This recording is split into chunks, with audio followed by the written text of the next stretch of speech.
કેમ પાઉલ એક ખૂનીથી સંત બની શક્યો? કેમ પાઉલ સતાવનારથી મદદ કરનાર બની શક્યો? કેમ? કઈ રીતે?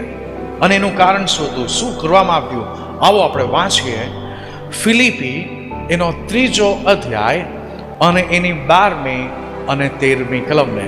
સૌથી પહેલું સત્ય જે પાઉલના જીવનમાં આપણને શીખવા મળે છે તે છે કે તેણે પોતાના જીવનનું મૂલ્યાંકન કર્યું.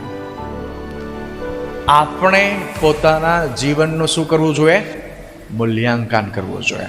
મૂલ્યાંકન કરવું એટલે શું? આપણે આપણી ભૂલને અને આપણા પાપનો સામનો કરવો જોઈએ. તેને આપણે સૌથી પહેલાં સ્વીકારવી જોઈએ. જો આપણે તેને સ્વીકારતા નથી તો આપણે તેને બદલી શકતા નથી. વાંચો શું લખ્યું છે અહીંયા ફિલિપીનો 3 અધ્યાય 12મી અને 13મી કલમને. હજી સુધી હા હું બધું સંપાદન કરી ચૂક્યો હા કે સંપૂર્ણ થયો છું એમ નહીં. શું લખ્યા છે અહીંયા? તે કહે છે હજી સુધી. પાઉલ અત્યારે પત્ર લખી રહ્યો છે ફિલિપીઓને, અને પાઉલ એવું કહે છે કે હું જ્યાં પહોંચવા ચાહું છું ત્યાં હજુ પહોંચ્યો છું એવું હું માનતો નથી. આપણે તો થોડુંક પહોંચીએ એટલે આપણે વિચાર કરીએ કે ભાઈ આ થઈ ગયો, હવે આપણે કોઈ બીજાની જરૂર નથી, આપણે એકદમ ઊંચાઈ પર પહોંચી ગયા, બસ હવે બહુ થઈ ગયું. પાઉલ તેના જીવનની અંદર એક વાતને સમજે છે અને તે કહે છે કે હજી સુધી હું સંપાદન કરી ચૂક્યો એમ હું માનતો નથી. ફરીથી વાંચો 12મી કલમને.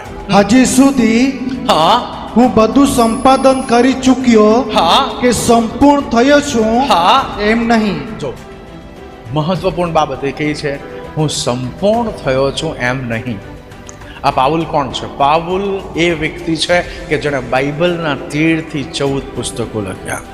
આ પાઉલ કોણ છે કે જેણે જીવતે જીવિત આ પૃથ્વી પરથી 3જા આકાશનું દર્શન જોયું. તેને આકાશમાં ઉઠાવી લેવામાં આવ્યો. યુગોના યુગથી જે મર્મ હતું, જે હજારો વર્ષથી જે વાત કોઈ જાણતું નહીં હતું, સમજતું નહીં હતું, એવી વાતો બાઇબલ કહે છે કે અકથનીય બાબતો તેના સાંભળવામાં આવી. આ માણસના હોઠોથી જેને પ્રગટ કરી શકાય નહીં એવી બાબતોને તેણે સાંભળી અને તેણે તેને જાણી, અને યુગોના યુગથી જે મર્મ હતો એ મર્મ પરમેશ્વરે પાઉલને ખુલ્લો કર્યો. પણ એવો મહાન સંત, એવો મહાન પ્રેરિત, એવો મહાન પ્રભુનો દાસ એમ કહે છે હજી સુધી જાણે કે હું બધું સંપાદન કરી ચૂક્યો કે હું સંપૂર્ણ છું એમ નથી. પાઉલ શું કહે છે? હું સંપૂર્ણ છું એમ નથી. આ માણસ તો ફોરેન રિટર્ન નહીં હતો, હેવન રિટર્ન હતો. સ્વર્ગમાં ફરી આવેલો માણસ. પ્રભુ ઈશુનું દર્શન તેને મળ્યું હતું. જ્યારે તે મંડળીને સતાવી રહ્યો હતો એવા સંજોગોમાં પ્રભુ ઈશુ જાતે આવીને પાઉલને દર્શન આપે છે અને પાઉલને એમ કહે છે કે સાઉલ સાઉલ તું મને કેમ સતાવે છે? અને સાઉલ પછી એટલે કે પાઉલ પ્રભુને કહે છે કે પ્રભુ તમે કોણ છો કે હું તમને સતાવું છું? અને એ દિવસે સાઉલને પાઉલ બનાવવામાં આવે છે. હાલેલુયા. પ્રભુ ઈશુએ જાતે એને દર્શન આપ્યું હતું. હવે આ માણસ એમ કહે છે હું સંપૂર્ણ નથી. આઈ એમ નોટ પરફેક્ટ. એટલે એનો મતલબ શું? ઘણા બધા લોકો પરફેક્ટ થઈશું પછી કામ કરીશું. તમે આખું જીવન પતી જશે, તમે કંઈ નહીં કરી શકો. કેમ કે આપણે અપૂર્ણ રહીને જ સતત પરમેશ્વરને મહિમા આપતા આગળ વધવાની શું છે? જરૂર છે. પરમેશ્વર ધીરે ધીરે આપણને રૂપાંતરિત કરે છે. પવિત્ર આત્મા જે આપણી અંદર છે તેના વડે તે આપણને સતત રૂપાંતરિત કરતો જાય છે, આપણને ટ્રાન્સફોર્મ કરતો જાય છે. આ પૃથ્વી પર કોઈ પણ વ્યક્તિ સંપૂર્ણ નથી. જ્યાં સુધી આપણે પોતાના જીવનનું મૂલ્યાંકન નથી કરતા આપણે આગળ વધી શકતા નથી. પાઉલ તેના જીવનની અંદર સફળ એટલા માટે થયો કેમ કે તેણે પોતાનું જીવનનું મૂલ્યાંકન કર્યું અને તેણે એમ કહ્યું કે હજી સુધી મારે આગળ વધવાની જરૂર છે, હજી સુધી મેં સંપાદન કરી લીધું છે એમ નથી, હું સંપૂર્ણ છું એમ નથી. એક દિવસ આવશે હું સંપાદન કરી લઈશ, એક દિવસ આવશે તે દિવસે હું સંપૂર્ણ થઈશ. એ દિવસ આવ્યો અને તેણે કહ્યું કે મેં મારી દોડ પૂરી કરી છે, હું સારી લડાઈ લડ્યો છું.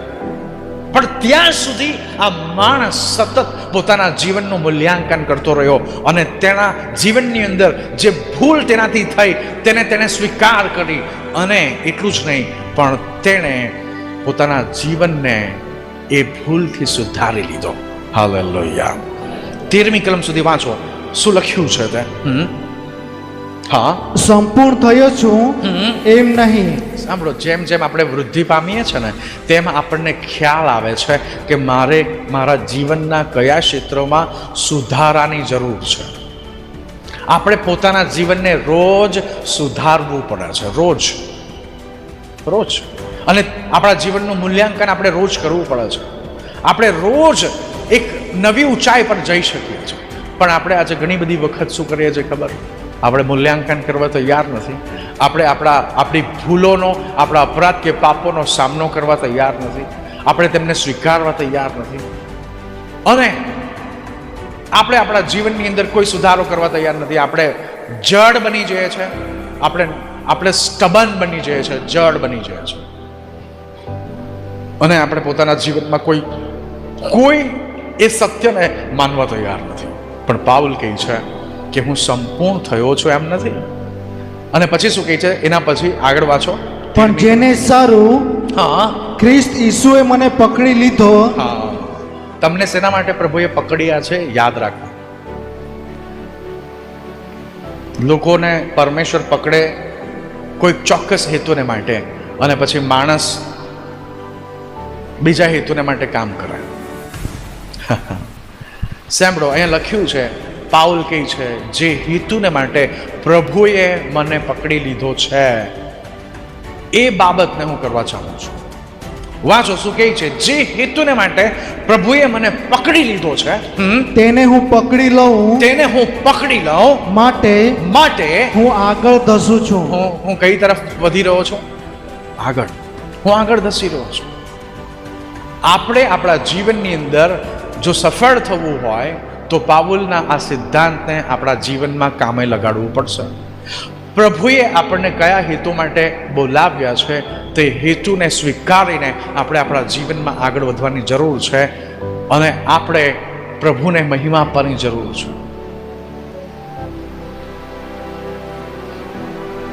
નહીં તો આપણે આપણા જીવનમાં કશું કરી શકતા નથી.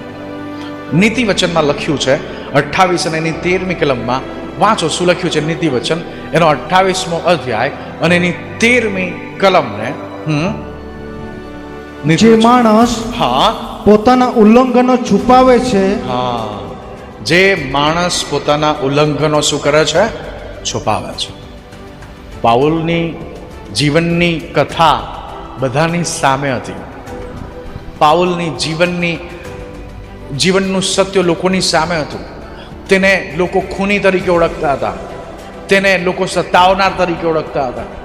પણ સાંભળો, આ વ્યક્તિ એક વખત તો એવું કહે છે કે જો કે હું તો પ્રેરિત કહેવાને લાયક પણ નથી, હું તો પ્રેરિતોમાં સૌથી નાનો છું અને મંડળીને સતાવનાર હતો, પણ દેવે મારા પર કૃપા કરી. હાલેલુયા.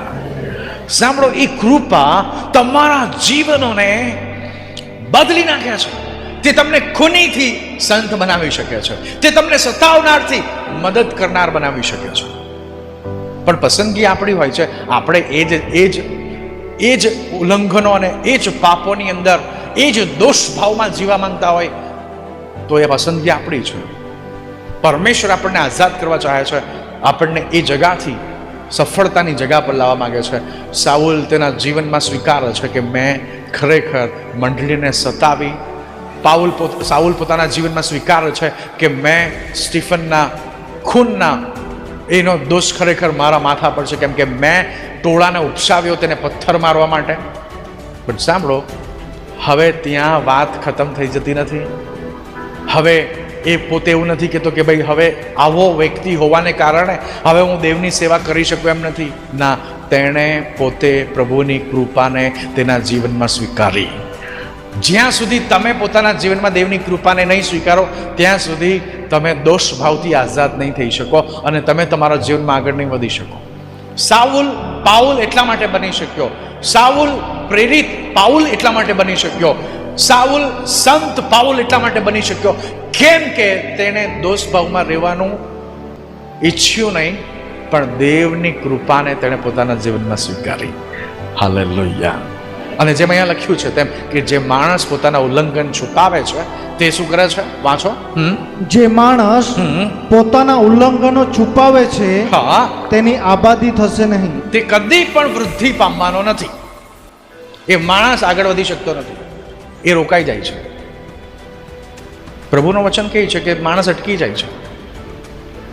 એટલે અહીંયા આપણને બહુ સ્પષ્ટપણે સિદ્ધાંત મળે છે, આપણને ખૂબ જ સ્પષ્ટપણે પ્રભુનું એ વચન પ્રાપ્ત થાય છે કે જો આપણે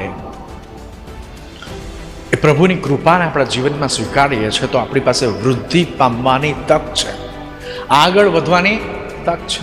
તમે આગળ વધી શકો છો, તમે દેવના મહિમા માટે કાર્ય કરી શકો છો, તમે તમારું જીવન જીવી શકો છો. મારા વાલાઓ, આ બાબતને આપણે સમજવાની શું છે? જરૂર છે.